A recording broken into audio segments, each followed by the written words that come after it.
So, who here has heard of the Internet of Things? Yeah. Okay, and who's heard of the Internet? Okay, good. So, the Internet of Things for the uninitiated, it's everyday objects connected to the Internet, reporting information. So anything from a doorbell that tells you who's there when you're at work, to a jet engine which automatically downloads its diagnosis when it lands, or in flight for that matter.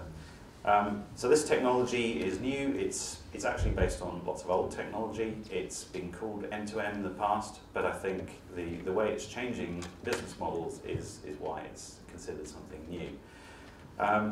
So I live in Oxford. I was stupid enough to buy a house in a floodplain, and I thought this technology might be able to help me with my problems. So my problems were that this kind of thing happens. So anyone recognise this? This is Cowley Road. Cowley Road is not near the Thames. Cowley Road doesn't have enough information about whether it's going to flood from Boundary Brook Road, for example. Now, you might get a flood alert, you might get a warning from the Environment Agency telling you there's a flood risk. In my particular case, I live that much higher than the rest of the road, so I don't get flooded. There's not enough granular information to find out these kind of things. The reason is, so this is the sensor network, the telemetry network that the Environment Agency have installed, and that's what most authorities use to work out whether it's going to flood, plus the guidance from the Environment Agency. Now it looks like a lot of dots, nice, plenty of data there, but when you zoom in, you actually find there's only a few places. And that photo was taken where that arrow is. Now there's nothing upstream of that at all that tells you that that's coming downstream. We've got a similar problem up in Marston Northway, where it comes down from Headington Hospital and floods the estate. There's nothing up there to help you because the Environment Agency don't class that as what they call main river. So this is the kind of equipment you would use to monitor it. It's big and it's bulky. That might be £20,000 worth of equipment. There's the equipment and there's also the riverbank they've had to build there to put in. When this floods, it swamps this box. So actually there's not a lot of use once it reaches a certain point. At this point, it's actually so low it doesn't measure. If you put in our sensors, what you can do is get down to that kind of level of detail. So these are actual sensors that are running at the moment in Oxford, and they're measuring the water levels. And they look like this, so they're much smaller. They're an order of magnitude cheaper, and this one is just at the end of someone's garden. So I thought, put this technology out, try and understand how people would use it, how they would engage with it. What we ended up with was a network of flood sensors and a network of flood monitoring type people. Not being one for building communities, that's not something, I'm used to building networks, not communities. And this is something that eluded me slightly. What I found though was I was getting a lot of interest from excited hydrologists. I don't know if you ever met an excited hydrologist. There are at least 20 of them in Oxford. I think it might be something to do with Oxford or the university or Wallingford, which is where a lot of the water research goes on. I even have a friendly hydrogeologist, which I didn't know existed. So these devices suddenly caught their attention. I thought, how do you actually turn this into a business? This was called Oxford Flood Network. I thought I was going to call it UK Flood Network, and I thought, wow, I stopped there, just call it Flood Network. So it has applications overseas for developing countries who perhaps don't have a network like we do from the Environment Agency. This is how not to build it. So this looks a little bit too much like a bomb. This was the first. This is the first version. Very quick proof of concept. Luckily, this is in a private estate, so you can get away with this kind of thing. That location is still in use. It's just around the corner along the Mill Stream and Wareham Stream. So as you go past Las Iguanas, just look over to the right. And you won't see it because it's so small. Now that's the benefit of these things. They're so small you can put them in places you wouldn't normally put them. You can afford to put many more of them in places you wouldn't have thought of putting them. So you might put them in a culvert, one either side of a grill, which will tell you whether that grill is blocked. The grills are there to stop the culvert getting blocked. But if the grill is blocked, then it comes out and goes over whatever the culvert's going under. So you can see these things remotely happening. Now, as I talked to some of Sebastian's colleagues in the City Council, what I discovered was that they have to get out resources around the city. Now, the stores for flood barriers and things, it would be very stupid to put those in the floodplain. So they're over the other side of the city. The traffic jams, if you know Oxford well, it becomes a bit of a moat when it floods. You've got to get people, resources, barriers, pumps, and road closures out whilst there's traffic chaos happening.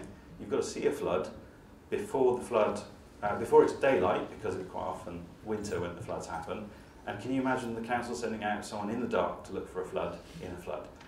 So this is the kind of information you can get from having many more eyes out on the city.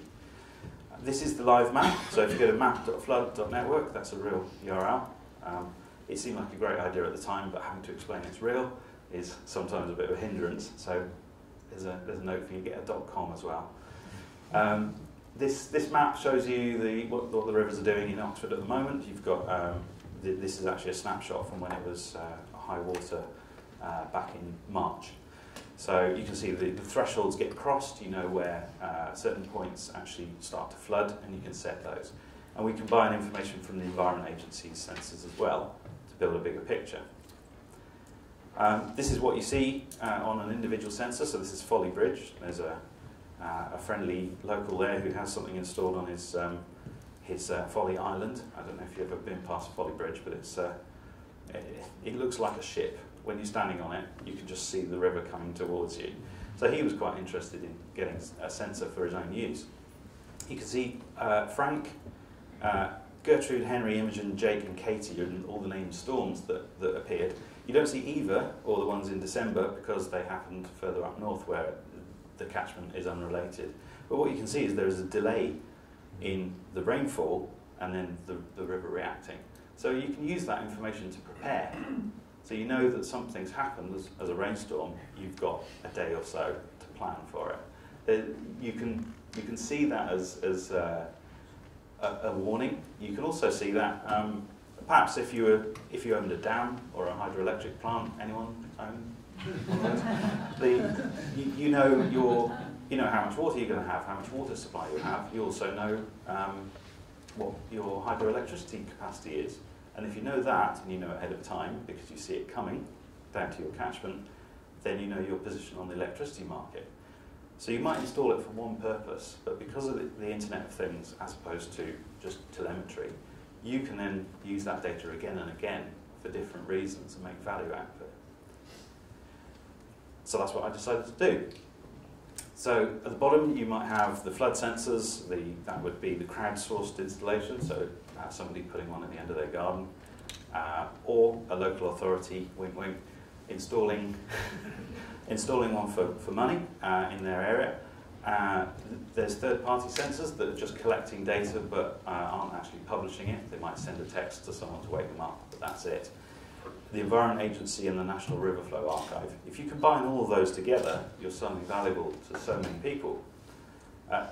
The immediate use is local authorities need alerts to know when culverts are blocked, when there's hotspots that have problems, that roads need to be closed. You've got the community who can look at the map and get engaged with their river, so they actually understand that they can take action. They don't just have a blanket warning that says bad things are going to happen. And people do have flood plans, so people make plans, or they should make plans, for what they do when they hear that there's a flood coming. That might mean just putting the sofa on bricks. It might mean moving your car to somewhere else in the city so it doesn't bob down the road. You can't stop the flood, but you can take action based on knowing it's coming. On the other hand, the flood modelers can stop the flood because they're modelling the flood alleviation schemes, like the Oxford Flood Alleviation Scheme. So they need calibration data, where they're using a known point, and maths in between. Suddenly they have data which they can use. So that's valuable to them, but it takes time to build up. And the insurance industry, yes, they're an interesting bunch. So this is the technology we used. There's the progression of the hardware from prototype like the bomb all the way through to the existing one. There's one just over there if you want to have a look. They're about that size. and they just measure the distance to the water surface and they hang under a bridge or something like that. We're installing these devices now, the blue one, that's a new long-range wireless technology called LoRaWAN, and there's an open sensor network called the Things Network, which we're now building in Oxford. So I've put the first base station up, and we can actually connect your open sensor devices, collect open data, and people can start to contribute towards this. There's a big gap between being able to do this and actually doing it. So this is the kind of thing I like to help people do. I like to get paid to help people do it, of course, but it's something that I feel is important, that we were able to get this data up to the internet and onto these open data platforms. I had a few thoughts about the support that I received on the way here since this morning. So it's rather hastily added, but I did actually benefit from the OBS. So the Startup Success course was something that I did last year. This was how to build a startup, it was a startup accelerator, but like an evening class.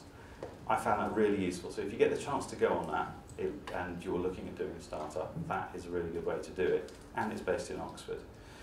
And of course, Nominet, as mentioned by Sebastian, they've been fantastic help. They're locally based, but they've got a really good R&D team, and they're part of the Smart Cities board. Yeah. And of course, side Launchpad. There's a very distinct lack of ratty offices in Oxford, probably because of the mad property market and the university just outliving the hell out of everybody and owning everything. It's really difficult to find an office, a group of like-minded people. So to have the Launchpad where you can just drop in and go and do some work and meet interesting people, that's been really, really valuable. In the last 5 seconds, I have to tell you that if you're a local authority and you want to build a pilot with us, come and talk to me. The Things Network Oxford, if you want to know about this network, I'm starting to build that, so I need help, I need contributors and applications. And if you want to buy a flood sensor for the end of your garden, please do. Thank you very much.